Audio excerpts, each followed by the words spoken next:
my channel. My name is Amber Kelly, and today we will be making a jumbo paper clip. You can either use it as a bookmarker or you can use it as a page holder, whatever you want to use it for, and I will show you how to assemble it. And we will use our round loom set. This is the large gauge, and you have a, let me try to see if I can adjust. You have a 24 peg, you have a 36 peg, and a 48 peg.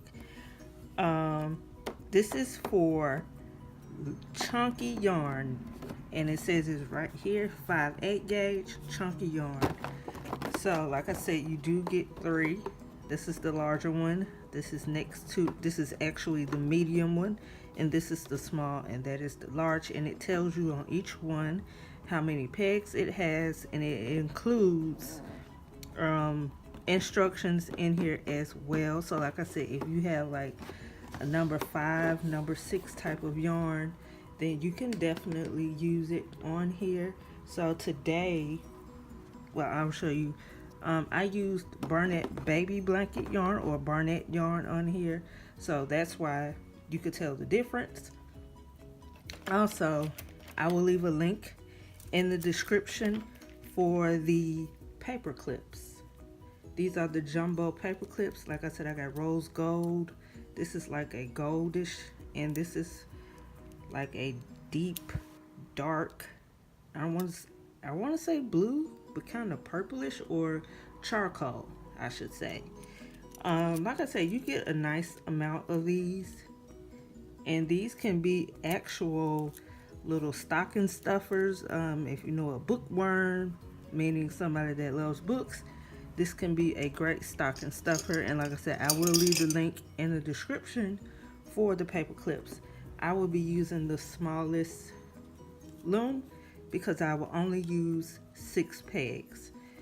And the yarn I will use is the white Barnett the white Barnett yarn. Please, please, please, when working with white yarn, please make sure your hands are clean. I remember one time where I grabbed this yarn and my project was dingy. So you have to make sure your hands are clean. This is my least favorite color to work with just because it's prone and very easy to get dirty. Okay? So like I said, these are the jumbo paper clips that we will be making in this tutorial. Now, I will not be talking in this tutorial. As you can see in the video, it's kind of gloomy a little bit.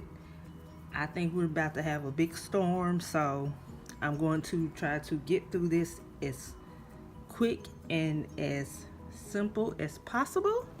You could use a row counter. Again, I told y'all before, I'm not good with counting my rows, and the only time that I really do count my rows is when I am doing a tutorial like now.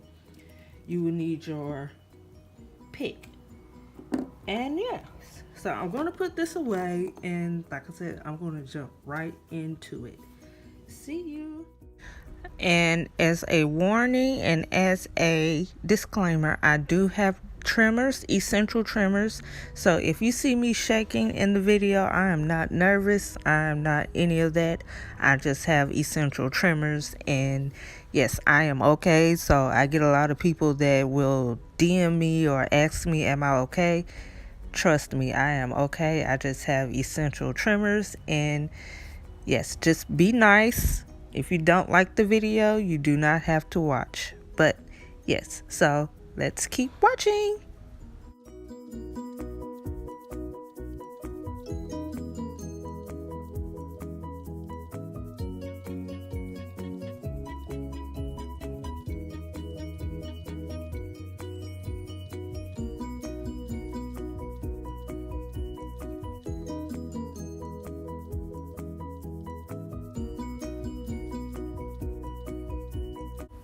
And as you can see, I went over that first peg. Normally I just hold it like that just because this is Barnett blanket yarn, so it tends to break easily, and I just hit my row counter after after I have casted on that first peg, and then I'll go ahead and wrap the rest of the pegs. So again, when doing this, only wrap that first peg first and don't wrap all 6, because if you wrap all 6, the first peg will be hard to knit over and the yarn will also break, which you don't want that to happen. Keep watching.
And as you can see right here, I'm going to be on the struggle bus. Right now, I'm just getting all my loops together, but at that end where the snip knot was, because I pulled on the yarn too tight, that hold was too tight.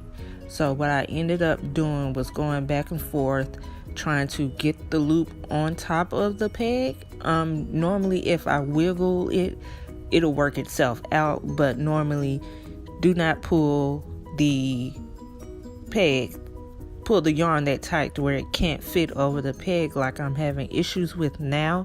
Like I said, normally I'm good about not pulling on that string like that, but I got beside myself and I pulled on the string, and as you can see, I am struggling, but eventually it does go over. And like I said, you do have to be careful with this yarn because it will break in 2.5 seconds. And I'm amazed that it did not break on me with all of that snugging and pulling that I was doing. But like I said, it worked out, so keep watching.